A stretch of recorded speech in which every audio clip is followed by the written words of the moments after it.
banyak orang nalarnya jalan. Paham ini benar, ini salah. Tapi dia tahu ini benar, banyak orang yang tidak mengambil yang benar itu. Enggan menyadarinya, enggan mengambilnya. Kenapa? Belum memperoleh nur. Kita sering menyebutnya belum dapat hidayah. Jadi petunjuk dari Tuhan. Petunjuk dari Tuhan itu bentuknya cahaya. Kita paham sih kalau itu baik, tapi kok saya tidak tergerak ke situ ya. Kayak tadi di awal saya bilang saja'ah tadi loh.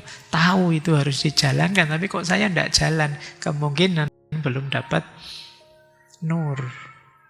Belum dapat tuntunan langsung cahaya dari Allah. Maka nur dan nalar ini kombinasi. Itulah kenapa nanti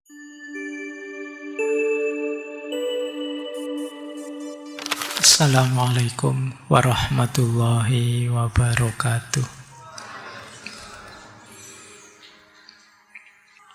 Malam ini kita ketemu lagi dengan beliau. Baik, Badi'uz Zaman Said Nursi.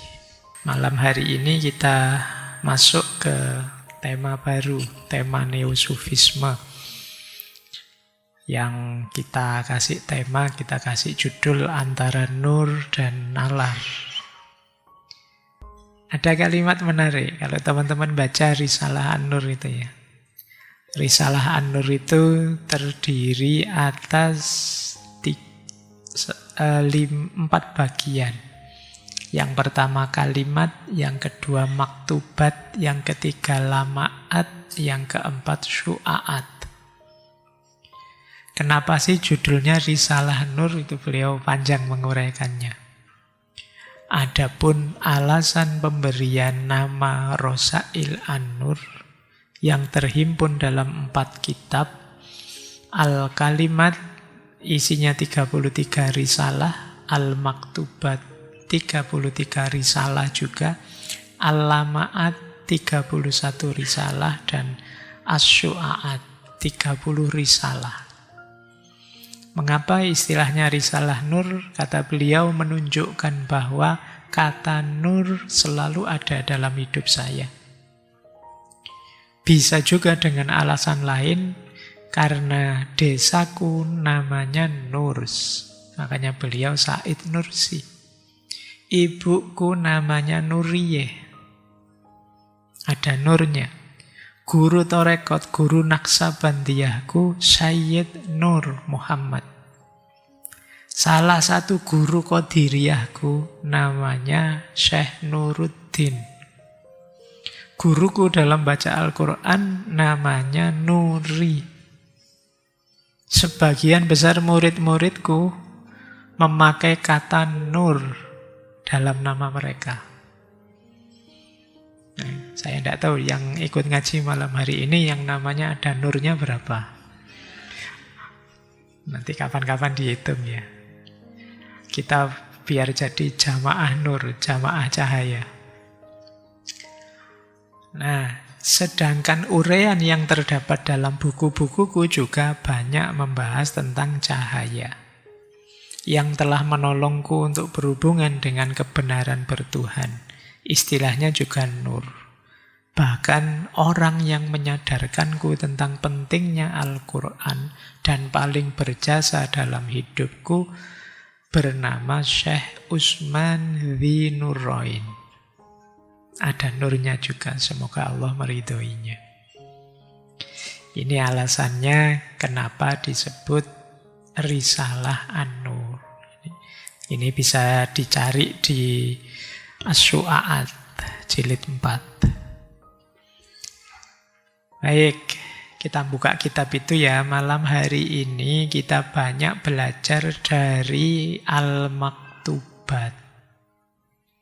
Tema Neosufisme itu banyak diambil dari bab akhir, bab ke-29 dari Al-Maktubat. Nanti silakan teman-teman yang nyari kitab ini atau beli terjemahannya boleh cari Al-Maktubat. Di bagian-bagian akhir banyak wawasan yang berhubungan dengan tema kita malam hari ini, Neo-Sufisme. Yuk, bismillah kita mulai ya. Kita mulai buka kitab Rosail An-Nur. Saya awali, kalau di filsafat diawali epistemologinya dulu, cara berpikir beliau dulu. Jadi nur dan nalar itu yang jadi tema ngaji kita malam hari ini. Ini hubungannya dengan cara berpikirnya sebenarnya. Nalar itu alat, instrumen yang ada dalam diri kita. Kalau nur itu cahaya yang dilimpahkan oleh Allah ke dalam hati kita. Nalar, alat utamanya akal. Fungsinya membaca tanda-tanda atau ayat-ayat Allah di alam semesta. Nur itu cahayanya Allah. Dia yang menerangi akal, menerangi hati kita. Nalar perlu nur. Nalar saja tanpa nur, ya berarti pikiran kita sedang gelap. Kalau pikiran kita gelap, tidak bisa membaca keluar dengan jernih. Ya. Nur juga memerlukan nalar, memerlukan akal. Batin kita jernih, tapi kalau kita tidak membaca juga tidak ada gunanya. Kalau diibaratkan orang baca ya, kalau kita baca buku, itu kalau tidak ada nur, tidak ada cahaya, kita tidak bisa baca. Ada cahayanya sehingga bukunya kelihatan, tapi kita tidak mengoperasikan pikiran kita untuk baca, ayo tidak jadi membaca. Jadi dua-duanya penting. Jernihnya hati dan tajamnya pikiran itu dua alat yang harus ada saat kita membaca. Itulah kombinasi antara nur dan nalar. Jernihnya hati itu penting untuk kita membaca secara jelas. Tajamnya nalar itu penting untuk kita membaca dengan tepat. Tanpa ada nur, ya mana bisa kita membaca dengan tepat. Tanpa ada nalar, mana bisa kita membunyikan bacaan. Jadi nur dan nalar itu dua aspek. Nalar bisa mengantarkan pada keimanan. Tapi iman yang sejati memerlukan nur. Banyak orang nalarnya jalan. Paham ini benar, ini salah. Tapi dia tahu ini benar, banyak orang yang tidak mengambil yang benar itu. Enggan menyadarinya, enggan mengambilnya. Kenapa? Belum memperoleh nur. Kita sering menyebutnya belum dapat hidayah. Jadi petunjuk dari Tuhan. Petunjuk dari Tuhan itu bentuknya cahaya. Kita paham sih kalau itu baik, tapi kok saya tidak tergerak ke situ ya. Kayak tadi di awal saya bilang sajaah tadi loh. Tahu itu harus dijalankan, tapi kok saya tidak jalan. Kemungkinan belum dapat nur. Belum dapat tuntunan langsung cahaya dari Allah. Maka nur dan nalar ini kombinasi. Itulah kenapa nanti beliau mengkonsep tasawuf itu ya mengkombinasikan dua ini, tidak boleh salah satu. Banyak sufi yang hanya fokus pada nurnya saja. Sementara banyak ilmuwan fokus pada nalar saja. Padahal dua-duanya penting, ya nur ya nalar. Kadang-kadang ada orang pinter sekali, tapi tidak mencerahkan. Kerjaannya bikin masalah terus, bikin ruwet terus. Kalau dia ngomong terus muncul problem nasional misalnya. Begitu dia mengucapkan sesuatu, galau se-Indonesia, bingung se-Indonesia. Ini pinter orang ini, pikiran-pikirannya luar biasa, tapi tidak mencerahkan. Mungkin kalau pakai formula ini ya, nalarnya canggih, tapi nurnya kurang. Kebalikannya juga begitu, ada orang fokus kebaikan saja, fokus kecerahan saja, tapi nalarnya tidak jalan. Akhirnya nanti muncul seperti tulisannya Imam Ghazali, orang-orang yang tertipu. Jadi, kenapa? Karena dia tidak membaca, bacaannya tidak tepat. Ini nanti diantara yang dikritik oleh Syekh Nursium, banyak antara lain konsep-konsep tasawuf yang menyesatkan. Secara nur luar biasa, tapi tidak masuk akal, tidak nyambung dengan syariat, kemanfaatannya malah membingungkan dan lain sebagainya. Itulah pentingnya kombinasi nur dan nalar. Kita lanjutkan.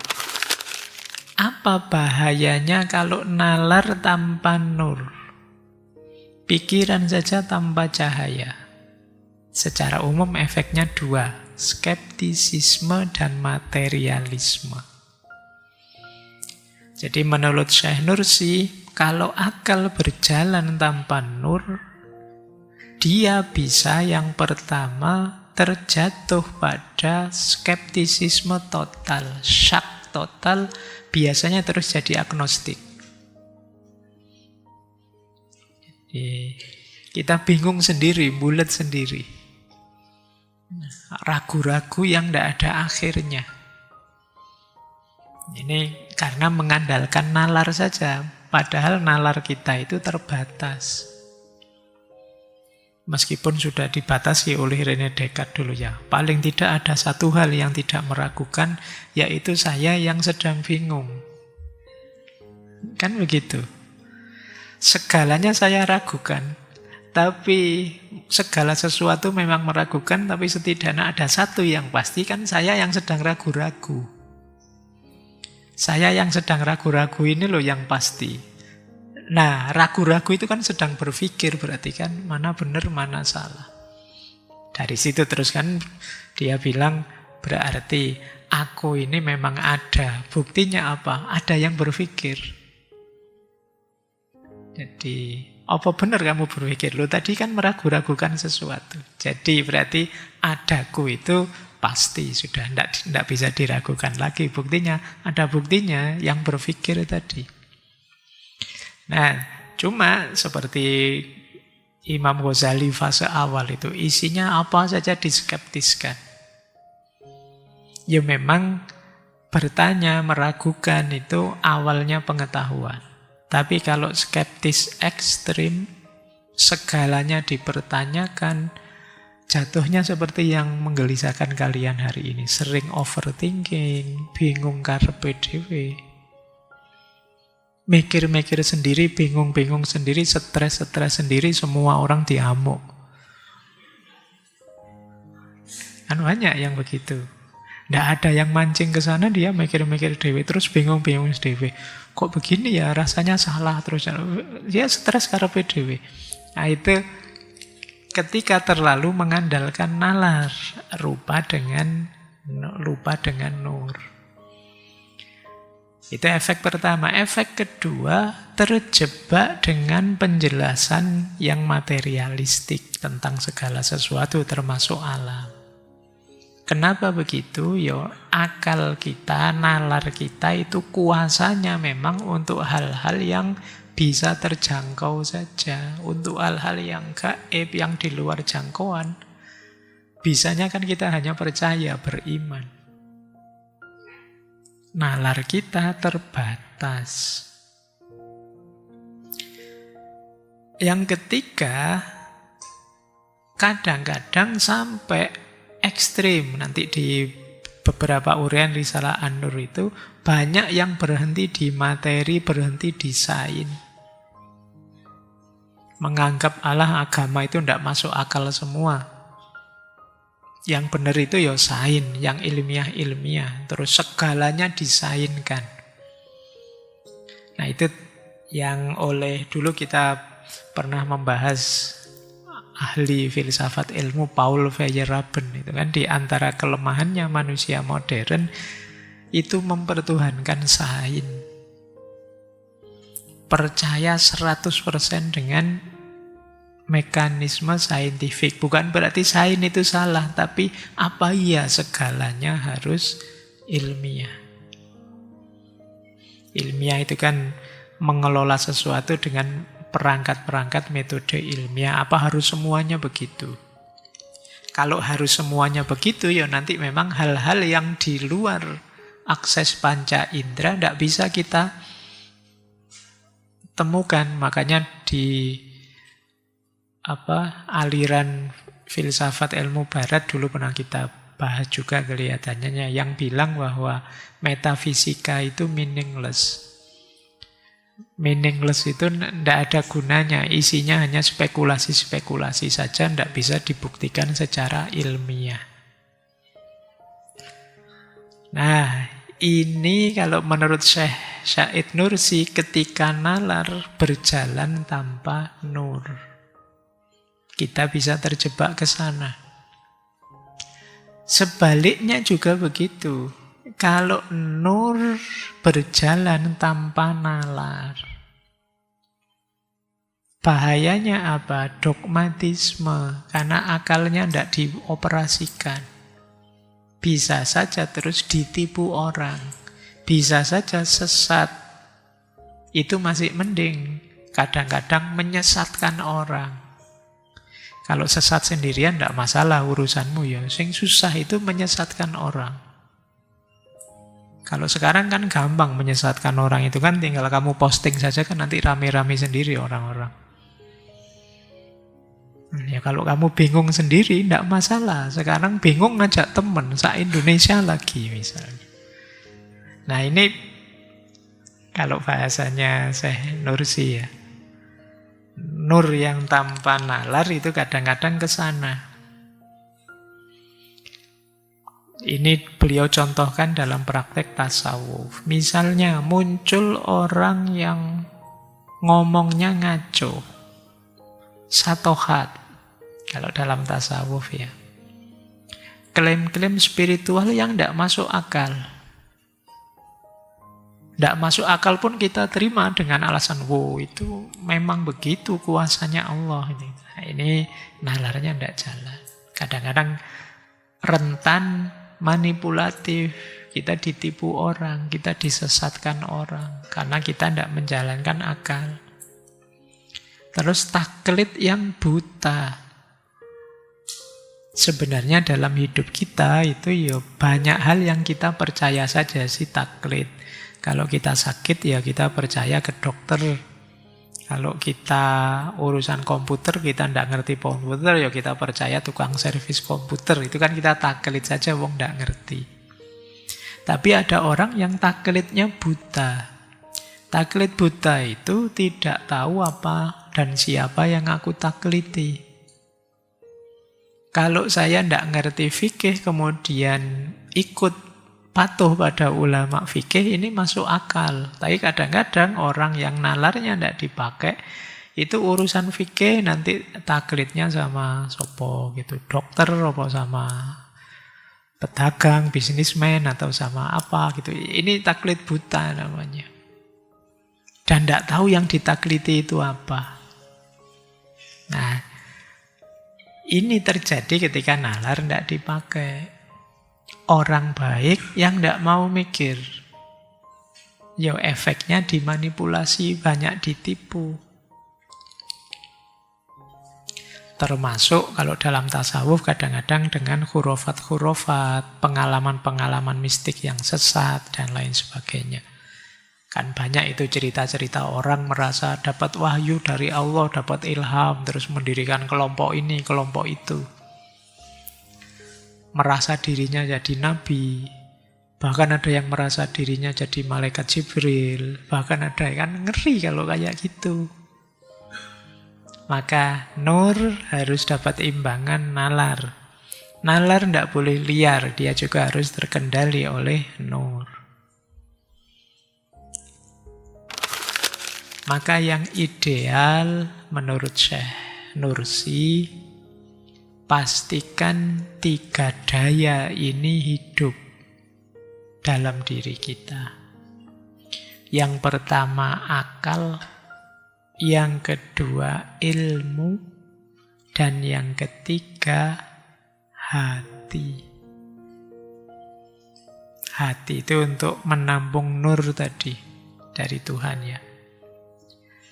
Akal untuk menyelidiki, akal untuk bertanya, mencari kebenaran, menemukan mana baik, mana buruk, akal.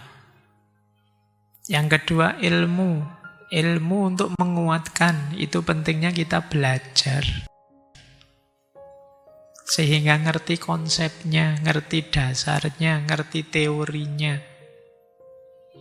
Kemudian nur. Nur ini untuk memandu, mengorientasikan. Jangan sampai sudah dapat ilmu dipakai yang negatif. Jangan sampai hal yang baik kita jalankan dengan buruk. Kita peroleh dengan buruk. Ini yang memandu nuntun nur. Akal mencari, tapi mencari juga harus beradab, harus berakhlak. Tidak boleh menyakiti orang, tidak boleh menyusahkan orang. Ini yang bisa mandu, ini nur. Jadi akal, ilmu, dan nur. Makanya kalau di UIN Jogja itu terkenal sekali ada triadik. Ini dulu rumusannya Prof. Amin Abdullah. Hadaratul nas, hadaratul ilm, hadaratul falsafah. Jadi bagaimana dalam diri seorang ilmuwan itu 3 komponen ini hidup. Komitmen pada agama, komitmen pada ilmu, dan komitmen pada falsafah. Falsafah itu berhubungan dengan kritisisme, berhubungan dengan realitas, berhubungan dengan nilai, dan lain sebagainya. Jadi itu gunanya filsafat di situ. Ilmu saja tanpa ada filsafat, maka fungsi kritis dan fungsi pengembangannya macet.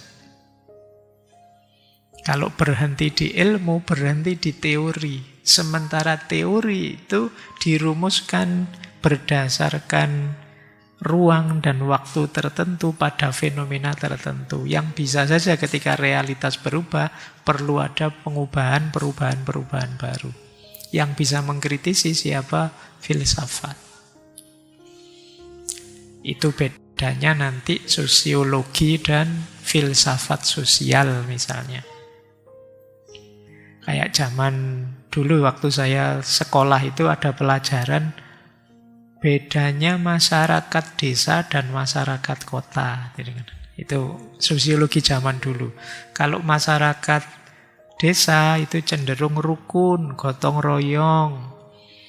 Pertimbangannya pengabdian bukan ekonomi. Kalau orang kota itu individualis, tidak bisa kerjasama. Inginnya nyaman sendiri, egois dan lain sebagainya. Itu teori zaman dulu begitu. Itu kalau kita pegangi ini, ya tidak berubah-berubah begitu. Padahal kan zaman sekarang mungkin tidak begitu lagi. Katanya siapa yang pertimbangan ekonomi itu hanya orang kota saja. Sekarang di desa juga mulai sadar ekonomi. Mulai banyak yang egois, khususnya sejak ada medsos dan lain sebagainya. Loh, itu kan teorinya harus diubah. Nah, yang bisa mengkritisi, merintis jalan untuk melahirkan teori baru, filsafat. Ini yang seperti ini dulu pernah kita bahas ya. Nanti boleh dicari ngaji filsafat yang tokohnya namanya Thomas Kuhn. Baik, jadi teman-teman ayo dimaksimalkan 3 aspek ini. Cahaya akal, cahaya ilmu, dan cahaya hati. 3-tiganya penting. Seperti tadi loh, kalau cahaya hati tanpa cahaya akal, ya hasilnya bisa dogmatis, bisa sesat tapi tidak sadar. Cahaya akal tanpa cahaya hati bisa saja kebenaran dimanipulasi untuk kepentingan-kepentingan negatif. Baik, kita sudah dapat sekarang ya cara berpikir yang pas, itu ya nur, ya nalar. Sekarang kita masuk ke tasawuf yang baru menurut beliau bagaimana. Ini saya ambil 9 catatan dari beliau tentang tasawuf dan torekot. Seperti saya bilang tadi ya, 9 catatan ini adanya di Risalah An-Nur bagian 29 kalau tidak salah. Ini Risalah An-Nur itu formatnya tanya jawab sebenarnya, makanya di sini ada 9 catatan. Apa sih tasawuf yang seharusnya itu? Catatan pertama, jadi beliau bukan anti tasawuf. Meskipun beliau nanti mengkritik beberapa hal dari tasawuf. Catatan pertama, ini saya ngutip langsung ya dari kitabnya. Saya tidak olah dengan kalimat sendiri. Nanti kita urai.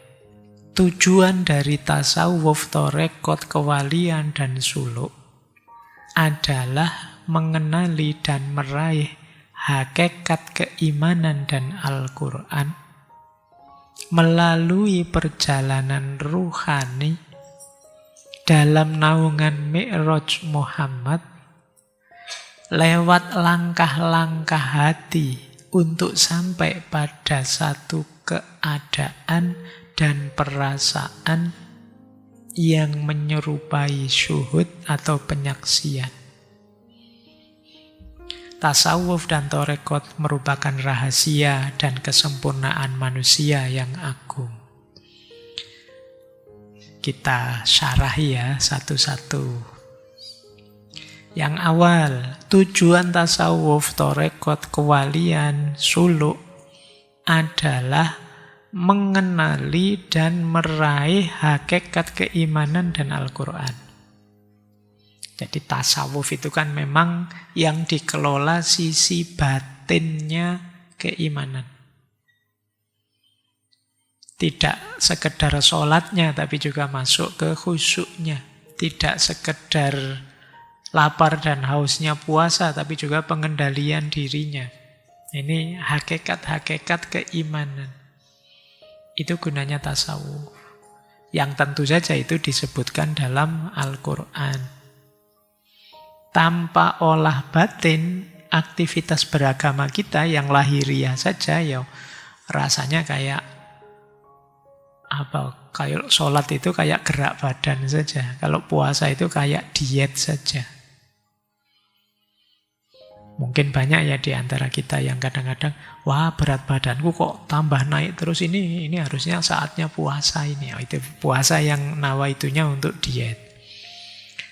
Nah, padahal ada rahasia yang lebih dalam yang bisa menemukan siapa tasawuf. Melalui torekot, melalui suluk, melalui rasa langsung. Makanya istilahnya melalui perjalanan ruhani dalam naungan Mi'raj Nabi Muhammad. Maksudnya melalui penghayatan, melalui dzauq, melalui pendekatan kita pada Allah sebagaimana Nabi Muhammad waktu Mi'raj.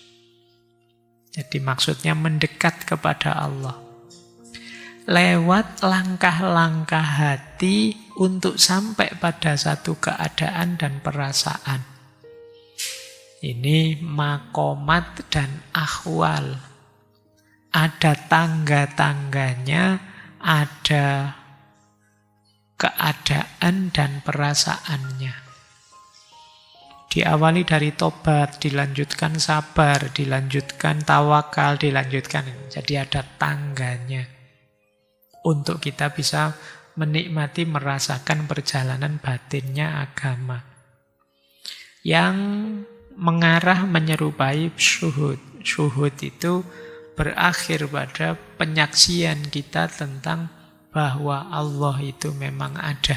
Allah itu memang maha besar. Allah itu memang maha penyayang. Allah itu memang maha kuasa segalanya. Puncaknya ke sana.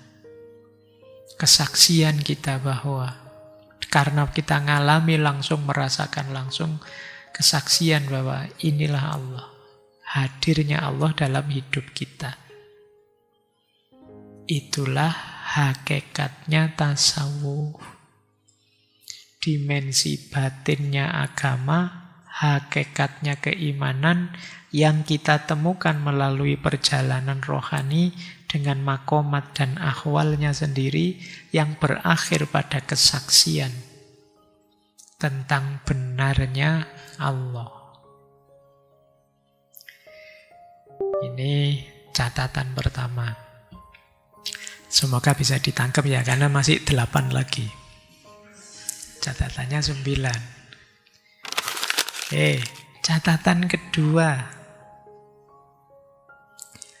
Kunci dan sarana perjalanan suluk hati dan pergerakan spiritual tidak lain adalah zikrullah dan tafakkur.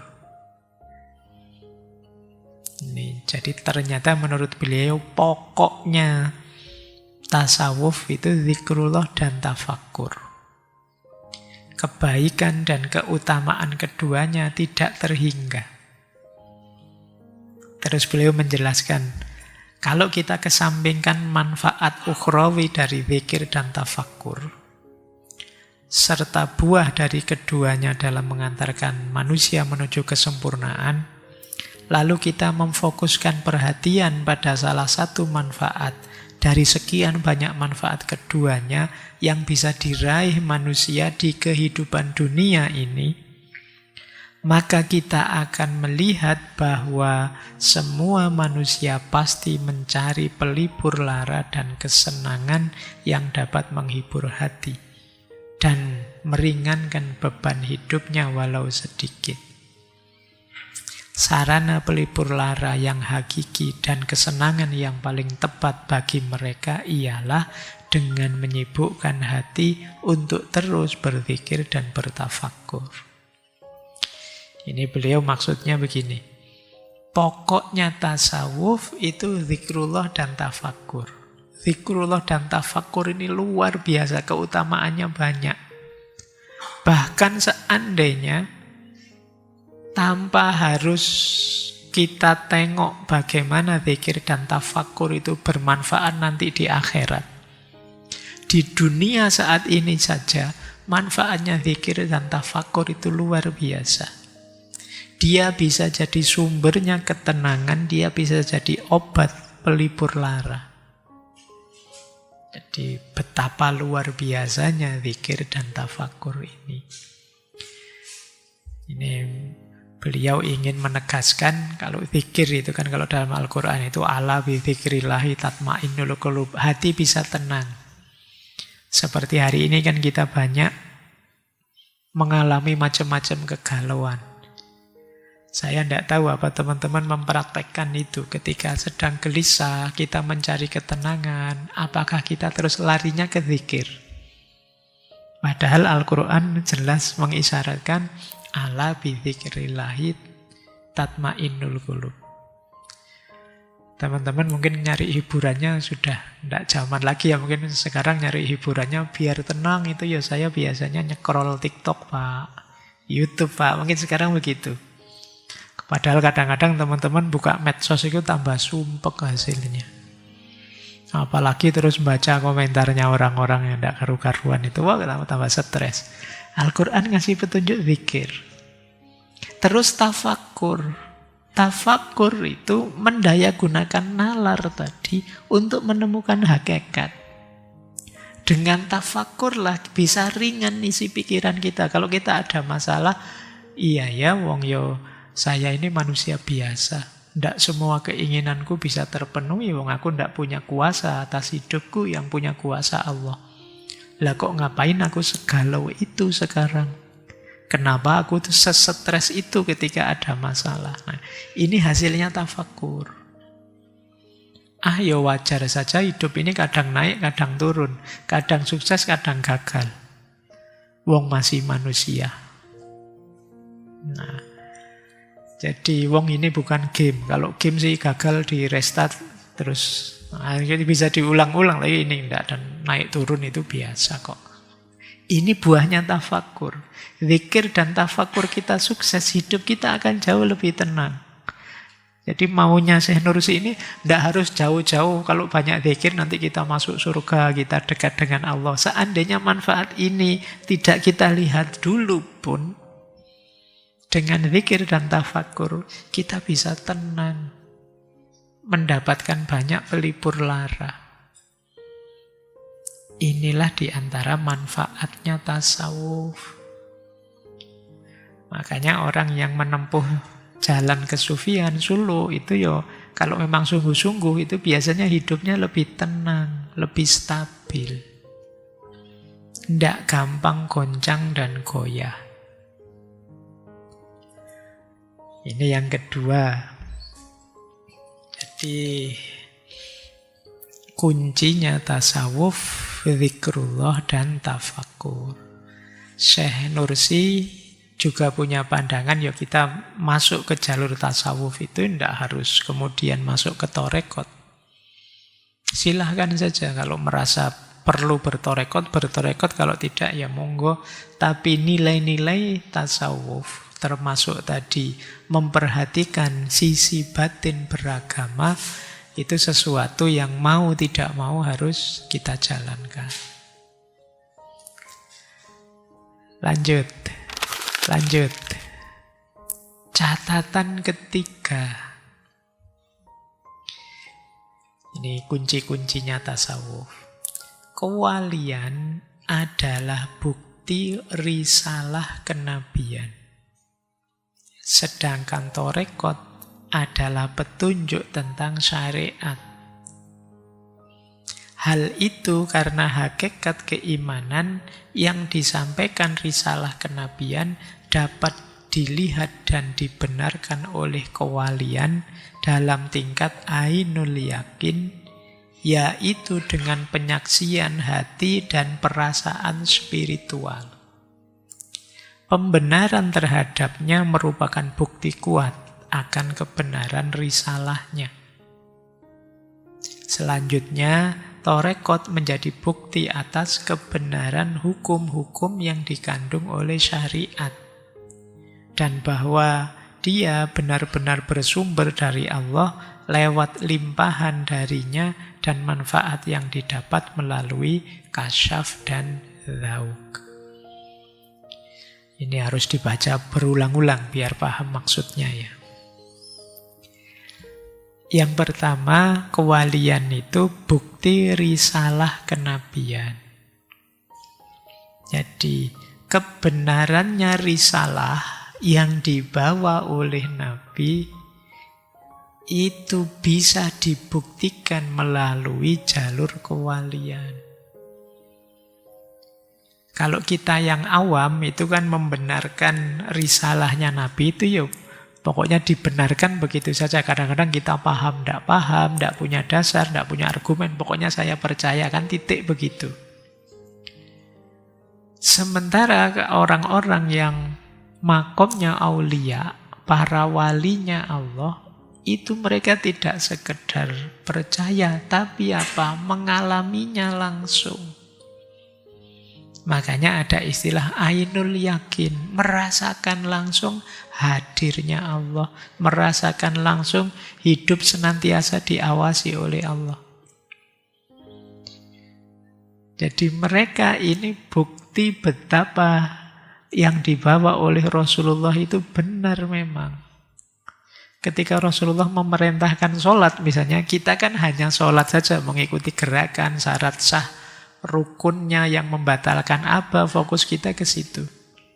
Tapi para aulia bisa masuk lebih dalam dari sholat itu, bisa merasakan bagaimana berkomunikasi dengan Allah, berhadapan dengan Allah, bagaimana sholat yang bisa mengubah diri jadi lebih baik dan lain sebagainya. Dengan memasuki syariat sedalam itu, kita jadi tambah yakin. Berarti memang benar yang dibawa oleh Rasulullah itu. Kalau kita mungkin yang orang biasa membuktikannya hanya separuh, setengah. Karena kita tidak sedalam itu. Kita mungkin ada di level ilmu yakin. Tapi kalau para wali levelnya ainul yakin. Mereka ngalami langsung. Apa indahnya khusyuk ketika kita sadar berhadapan dengan Allah. Mereka yang tahu. Kalau kita kan sholatnya masih sholat formalitas lah ya, saya tahu. Saya juga sering begitu. Sholat yang penting gugur kewajiban, kan begitu. Kita tidak dapat apa-apa dari sana. Iya sih kita sudah beriman. Tapi kita masih belum jadi bukti risalah kenabian. Kita masih tidak berani disebut, ini loh contoh muslim yang baik, wah saya masih harus di-upgrade lagi Pak. Kamu kan tidak berani. Tapi ya bukti yang pas itu ya mereka ini, para aulia, wali-walinya Allah. Mereka bukti dari risalah kenabian dalam banyak aspek.